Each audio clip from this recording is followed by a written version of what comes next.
Neville Goddard, The Law and the Promise. 1961. Read by Josiah Brandt. Chapter 13.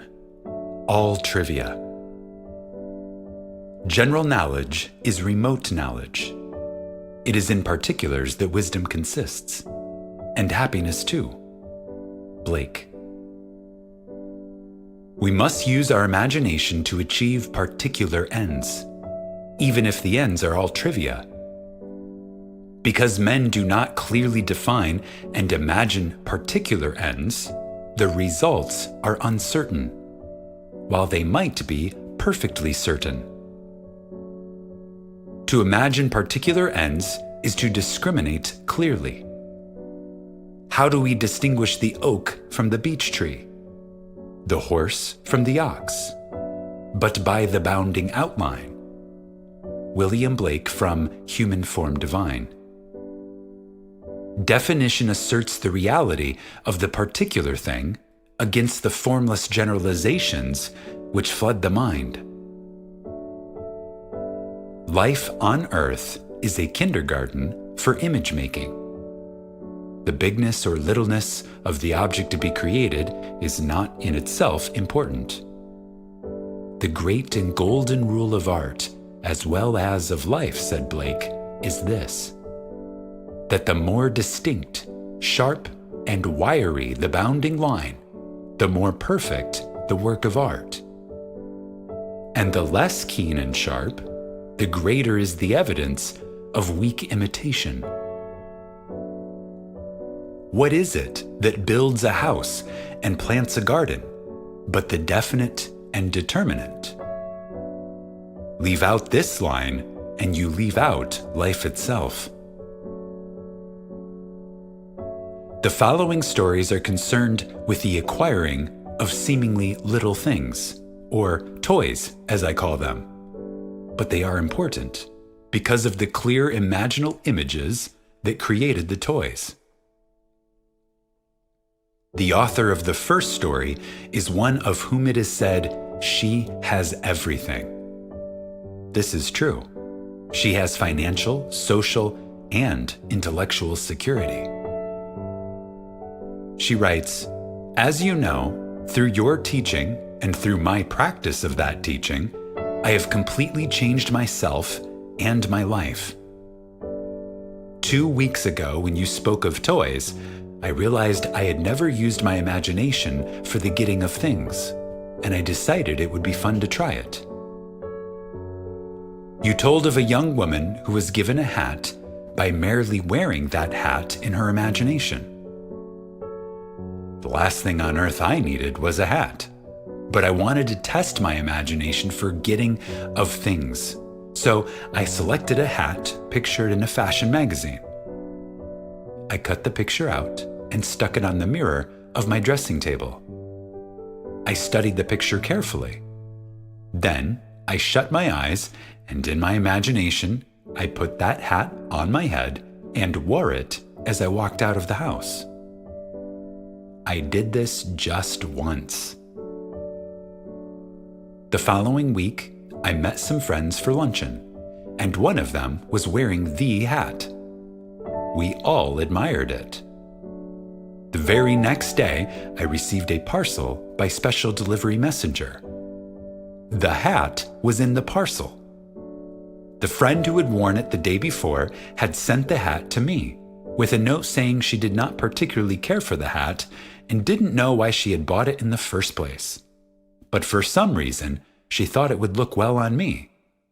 And would I please accept it? G.L. Movement from dreams to things is the power driving humanity. We must live wholly on the level of imagination, and it must be consciously and deliberately undertaken. All of my life, I have loved birds. I enjoy watching them, hearing their chatter, feeding them, and I am particularly fond of the small sparrow. For many months I have fed them crumbs of morning bread, wild birdseed, and anything I believed they would eat. And for all those months, I have been frustrated as I watched the larger birds, particularly the pigeons, command the area, gobbling up most of the good seed and leaving the husks for my sparrows. To use my imagination on this problem seemed facetious to me at once. But the more I thought of it, the more interesting the idea became.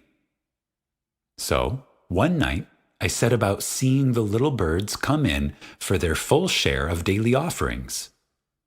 And I would tell my wife that the pigeons no longer interfered with my sparrows, but took their share like gentlemen, and then left the area. I continued this imaginary action for almost 1 month. Then, one morning, I noticed that the pigeons had disappeared. The sparrows had breakfast all to themselves for a few days, and for those few days no larger bird entered the area.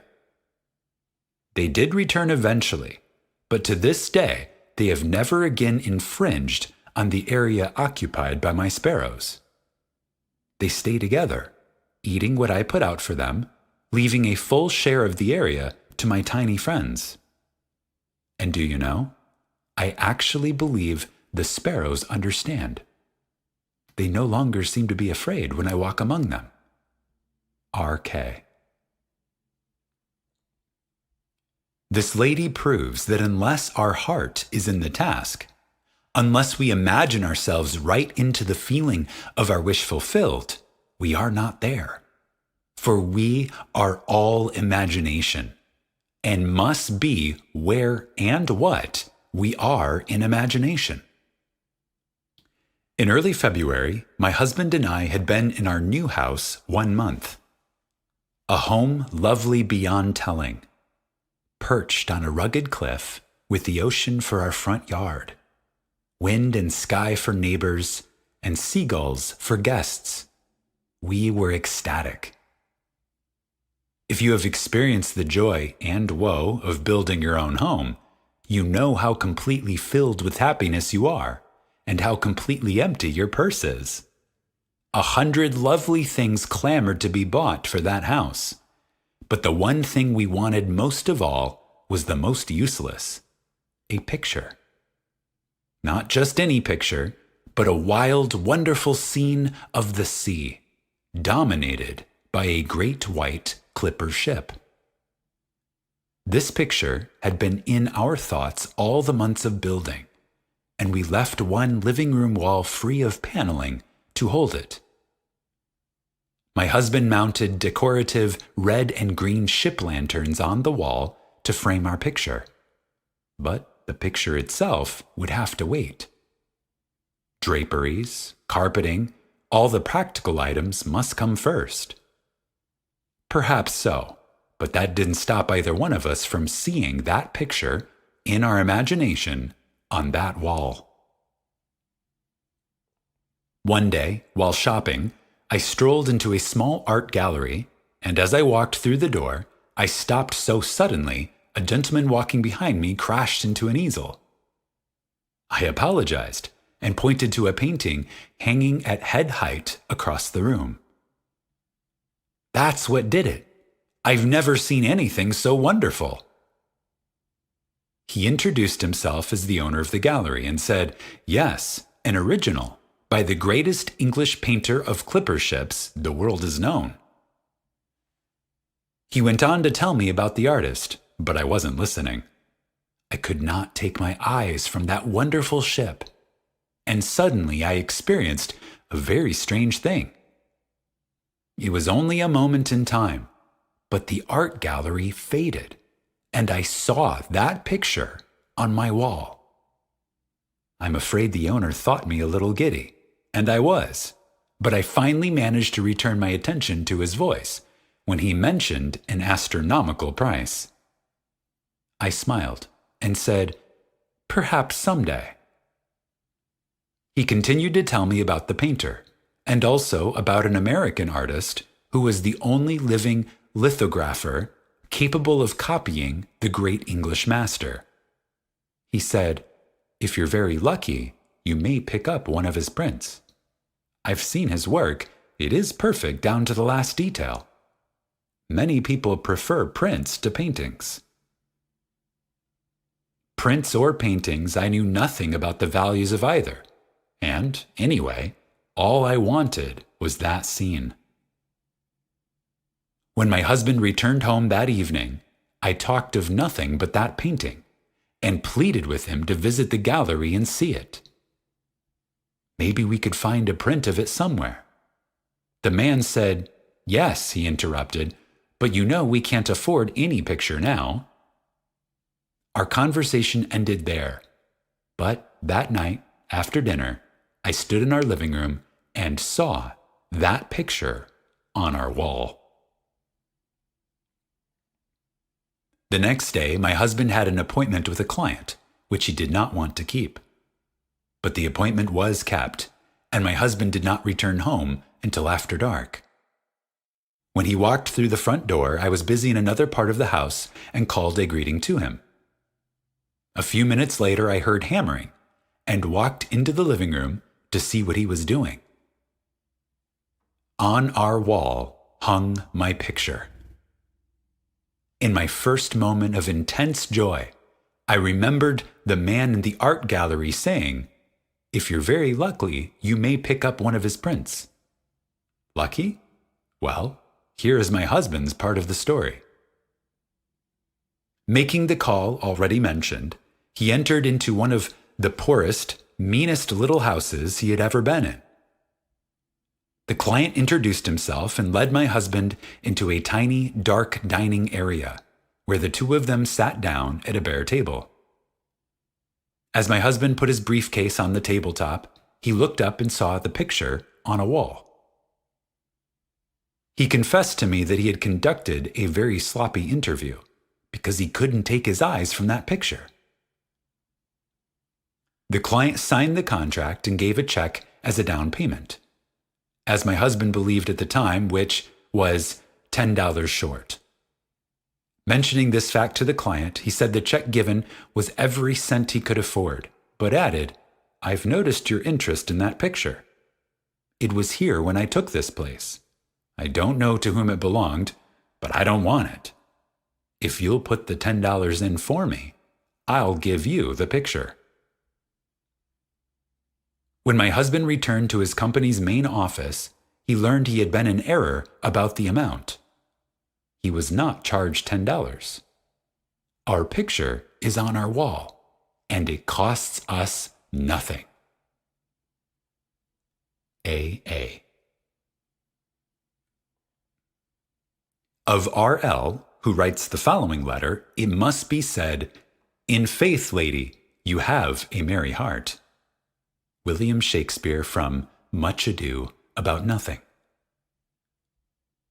One day, during a bus strike, I needed to go into the downtown area and had to walk 10 blocks from my home to the nearest bus in operation. Before starting home, I recalled there was no food market on this new route, and I wouldn't be able to shop for dinner. I had enough to manage a potluck meal, but I would need bread. After shopping all day, the 10 blocks back from the bus line was all I could manage, and to go still farther to shop for bread was out of the question. I stood very still for a moment and allowed a vision of bread to dance in my head. Then I started for home. When I boarded the bus, I was so tired I grabbed the first seat available and almost sat on a paper bag.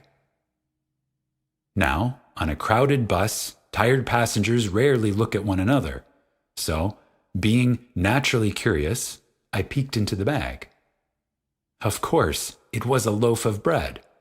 Not just any bread, but the very same brand of bread I always buy. R.L. Trifles. They're all trifles, but they produce their trivia without price.